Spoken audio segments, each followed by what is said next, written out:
Hi, I'm Mary. I'm working with my husband Samuel at his family's small business. The business, run by my father-in-law Liam, has about 6 employees.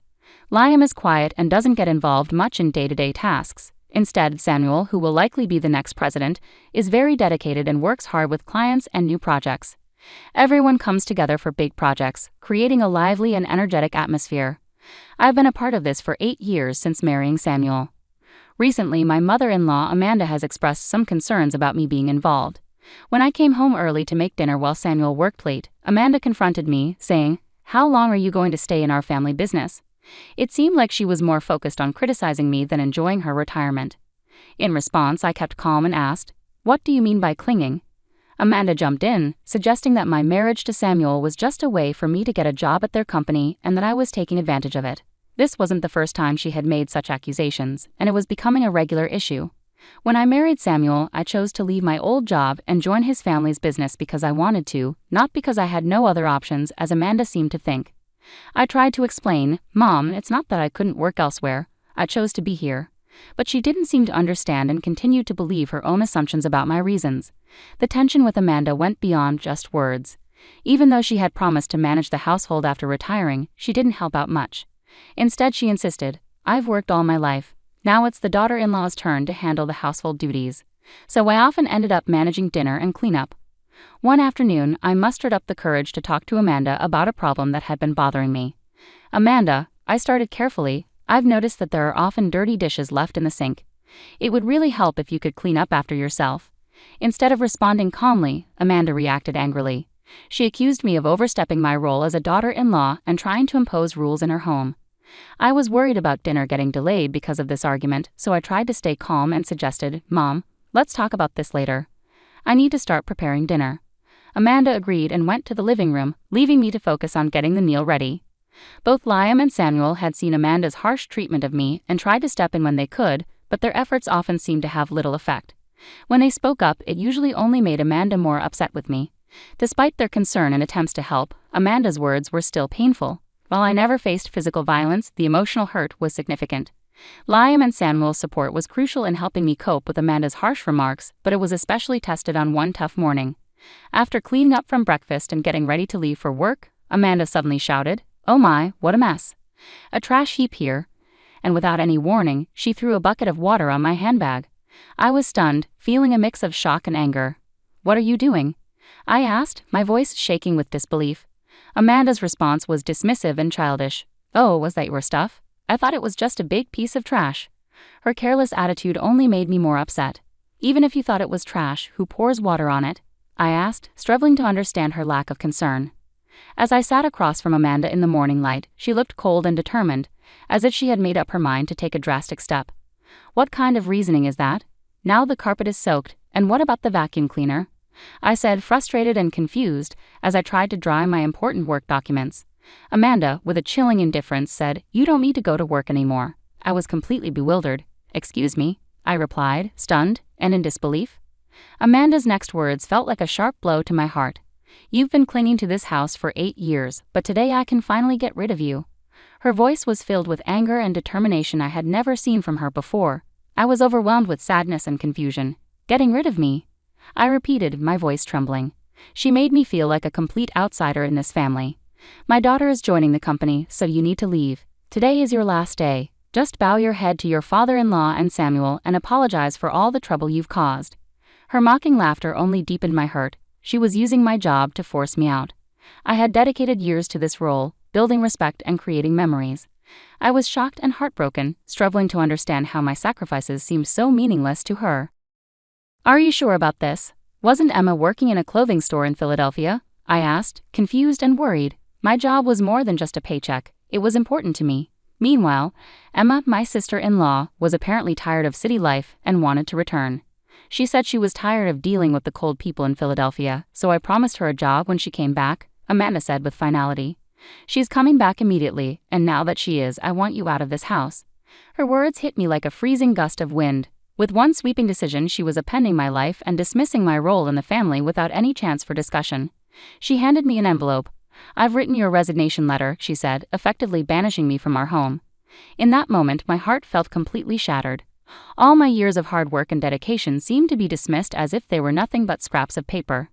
Amanda's actions had ripped apart the fabric of our family bond, leaving it deeply scarred.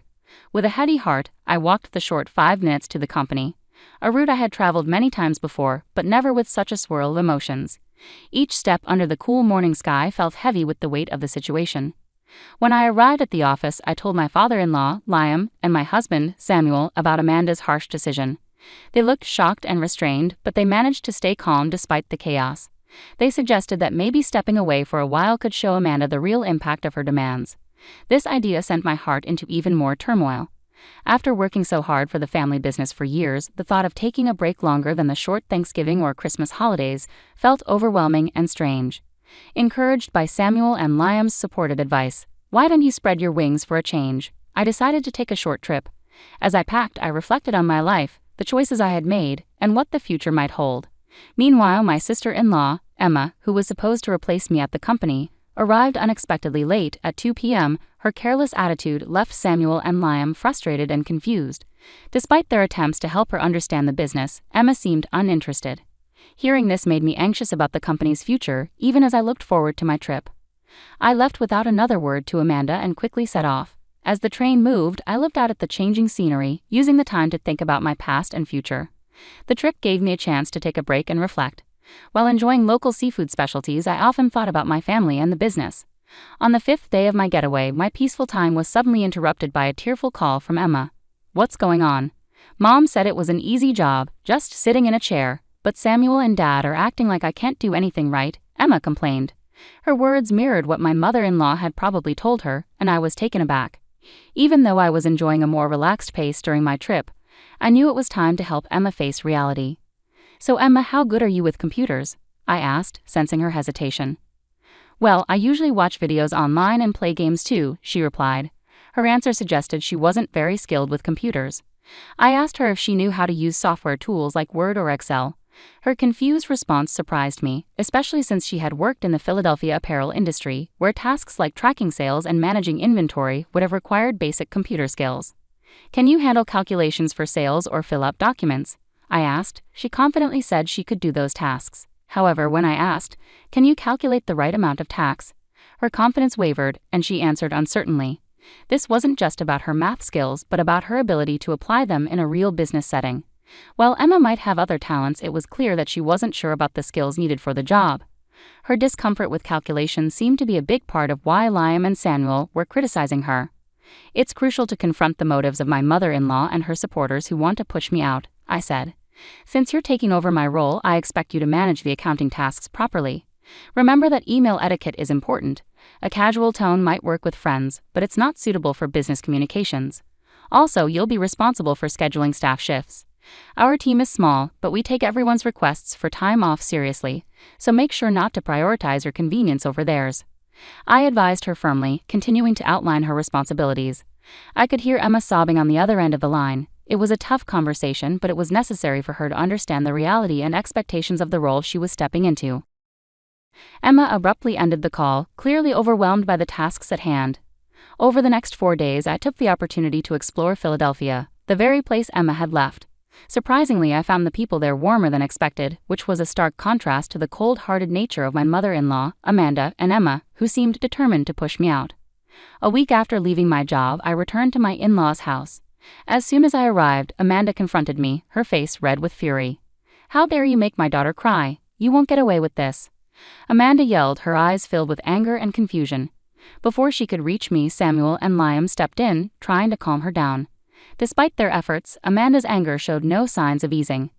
Samuel explained calmly but firmly, "Emma is upset because she was scolded for trying to boss around her employees, even though she doesn't know how to do the job properly. It's not Mary's fault. Besides, Mary hasn't been here for a week, so she couldn't have upset Emma." Amanda shot back emotionally, "It's because of her. This woman is the reason for Emma's troubles. She accused me without any real basis." "Where is Emma, by the way?" I asked, looking around the room. She was nowhere to be found, adding to the mystery. "It's odd. Emma has nowhere else to go since she gave up her apartment in Philadelphia. I assumed she'd be here," I said, puzzled. Samuel then shared, "Emma's locked herself in her room. She's been crying and doesn't want to go to work anymore.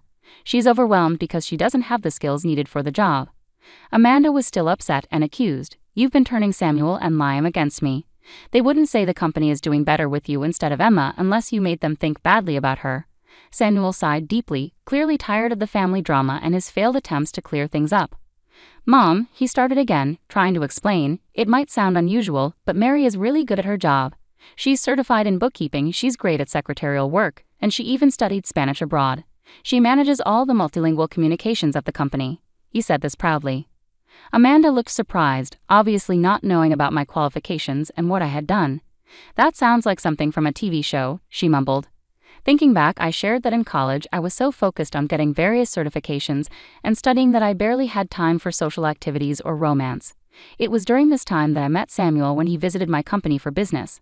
I found myself telling the story of how we first met, hoping to clear up misunderstandings and show the reality of our lives. However, I realized Amanda wasn't interested in hearing about my qualifications or past achievements, so I steered the conversation back to the current situation. In short, I took care of many different tasks at the company, like accounting, scheduling, talking with other companies, and managing employee shifts, I explained, describing my wide range of responsibilities. Samuel added, "The work environment has been much better since you became less involved, Mom." Amanda was visibly surprised by his comment. At that moment, Liam, Samuel's father, chimed in with unexpected news. "We're thinking about closing the company soon. Emma made a big mistake. Instead of preparing some important documents, she decided to answer phone calls because she thought it would be more fun. While we were away, she was rude to an important contact from another company, which could cause serious problems." I was shocked and covered my mouth with my hand. "I can't believe Emma would do something like that," I murmured, feeling disbelief and fear about how her actions could potentially ruin the company. While I was worrying about everything that was happening, the situation took another unexpected turn. When I explained our situation to the president of the other company, he suggested it might be time to think about merging our companies. He was interested in taking over our family business. Liam continued, "This was unexpected but hopeful news. A merger could help stabilize our customer base, which Samuel has been working hard to achieve through his efforts in sales." This news was a relief to Samuel and Liam, but not to Amanda. She suddenly objected, "That's not acceptable. Samuel should become the president. This is our company, isn't it? He shouldn't just be an employee." Amanda exclaimed passionately, unable to accept losing the prestige of owning a company. Her outburst caught Emma's attention, and she came downstairs to see what was going on. Amid the chaos, Liam spoke up with a calm but firm tone, "I am divorcing you. You've not only resisted change and neglected your responsibilities at home and with the family, but I've also found out about your affairs with younger men. I can't support this behavior any longer."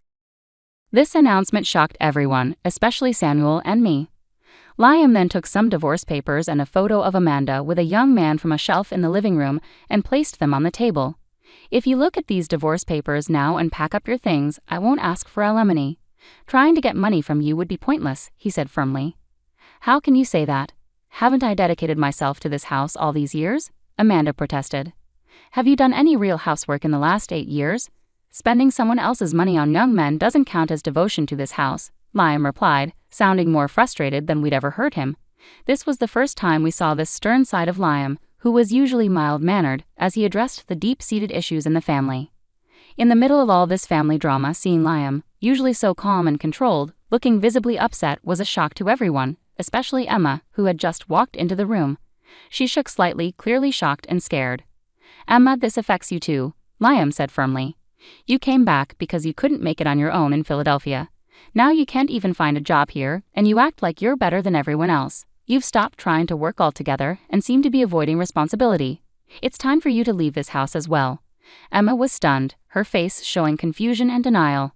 "Wait a minute, Dad. Even if Mom has her problems, I'm still your daughter, right?" she protested, desperately trying to hold on to her place in the family. Amanda, feeling hurt by her daughter's words, asked in shock, "Are you betraying me now, Emma?" Her voice was filled with hurt and disbelief. As things got more heated, Liam quickly stepped in to prevent more arguments. "To avoid more trouble, I've arranged for both of you to stay with someone I know until you get back on your feet. They'll be here soon to pick you up, so please pack your essential things," he said firmly, making it clear there was no room for discussion. With heavy hearts and no other options, Amanda and Emma packed up their belongings. Soon after, Liam's acquaintance, who managed a factory with living quarters, arrived to take them to their temporary home. Meanwhile, Samuel, Liam, and I used this time to inform our employees about the upcoming merger with a larger company, preparing them for the changes and challenges ahead. During these big changes, I found out I was pregnant. I shared the happy news with the president of the company acquiring ours. He was excited and promised to find a suitable replacement for my position to ensure a smooth transition. With the promise of new opportunities and the excitement of our growing family, Samuel and Liam threw themselves into their work even more, motivated by the bright future that lay ahead.